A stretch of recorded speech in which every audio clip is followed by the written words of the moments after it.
So good, so relieved. Good to get back in that win column. I was going to say, how much pressure do you put on yourself coming off of 2 losses like that? And how, well, we talked the other day about the pressure, but how much do you feel it when you're actually walking out?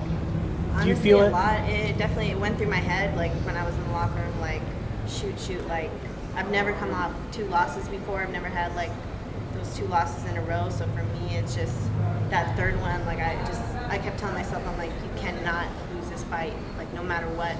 Like I was just willing to go in there and go through anything to get that win. Is there a danger of psyching yourself out when you're mentally taxing yourself like that in the back? I mean, I'm sure there is danger of that, but for me, I tend to fight better with more pressure, and I think that's why I've never had 2 losses in a row in the past, because I've always told myself that. I remember one time I was in the middle of a fight, and I was like in a submission. I was like, Carla, you cannot get another loss, like no way. So, and I fought out of the submission. That's kind of how I felt going to this fight. I'm like, no way, no how, no loss.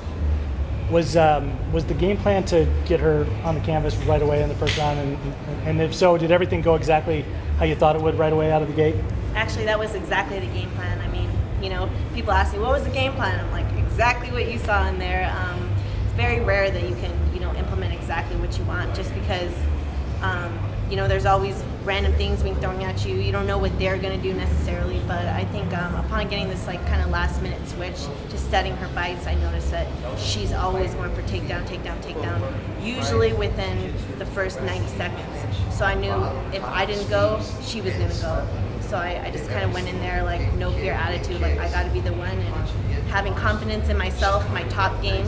It's, to me that was like super important, because whenever I've fought scared in the past, like, oh, their jiu-jitsu is too good, or they're going to do this, like whenever I fight scared, I lose. And I just went in like I can't fight scared. She had her little moment there in the second round, and I'm wondering, I guess, how tight the choke was, how close was any of it, and was that more you slipping it, or did she just let loose on it?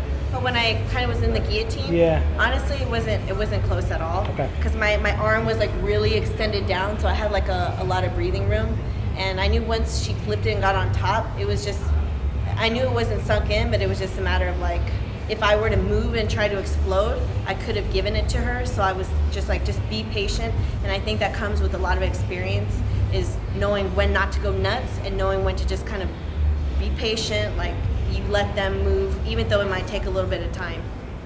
Talk a little bit about maybe what's next for you, what you want next. I know we're not talking like, hey, I need one more and I can get a title shot, but it does happen quicker in your division. The title fight is happening soon. You got to start with one, and this is the one you needed tonight, right? So yeah, what are you looking for? Honestly, anything that kind of gets me closer to that. I've never been afraid to fight the top in the division my whole career, and I'm always looking to be number one, always looking to have a belt, to be the best that I can be, whatever that means. But yeah, just anyone pretty much. I think if I get too focused on one person, I get like a little bit disappointed. I just kind of like let them throw whatever at me. They're never going to throw easy fights at me. That's kind of like heavy lies the burden of being a former champion. So whatever they throw, I'm ready. Speaking of that, would you welcome a fight with Joanna to try and get that one back? That's a tough one, but honestly, I've thought about that a lot throughout my, since the fight happened. Not to take anything away from her win, but I really wasn't in the best place, and I think she's gotten better, I've gotten better, and I would definitely be welcome to that fight again, and I think no matter what happens in that fight, it would be a much different fight than it was the first time. Any other names like Michelle Watterson, Tisha Torres that you might consider? Oh, that's funny. Michelle Watterson has kind of like called me out in a respectful way in the past, and when there was mention of possibly bringing a 105 division in, I think that would have been an awesome, first title fight. I think that would be awesome. But who knows if that's ever going to happen, and if it doesn't, I welcome that fight. She's a cool girl, and I think we'd have a great fight. You were mentioning about the losses and mentally. So did you do anything different? Did you do meditation or anything to try to focus mentally because of those? I actually did a lot of things differently this camp.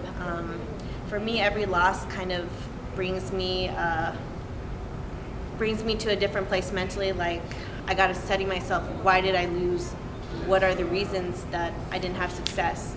And I think a lot of the reasons were, just kind of losing a strength advantage sometimes, just being a little bit smaller.